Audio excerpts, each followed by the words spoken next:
هیچ درمانی نداره؟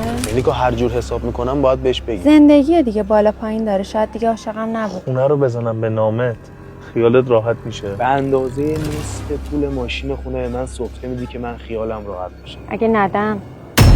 اگه ندی یه سری وایس دست من داری که به نظرم دستم میخوره سنج میشه برای والا. عیبی نداره، مشکلی نداره. منم یه سری وایسا دارم میتونم براش بفرستم. اصلا نظرت چیه دوتایی براش بفرستیم؟ ببین دختر جون با من بازی نکن.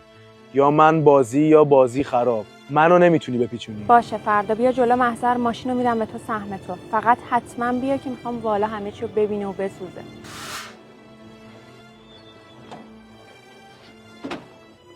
آخیش مرسی والا جان، واقعا به این خونه و ماشین احتیاج داشتم.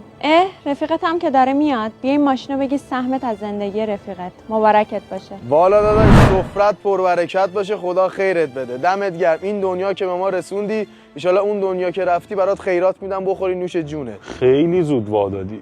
پای اون برگه فقط امضای خودته، هیچ اعتباری نداره. یعنی چی؟ من خودم دیدم پای اون برگه ها رو امضا کردی. یه رفیقی داشتم دوران دبستان خیلی منو دوست داشت. یه خودکار بهم هدیه داده بود این جادویی‌ها. هر چی که مینوشتی 5 دقیقه دیگه پاک میشد. بدبخت، این همه پول داری جلو مرگ تو نمیگیره. سرطان کل وجودتو گرفته، 2 هفته دیگه میمیری.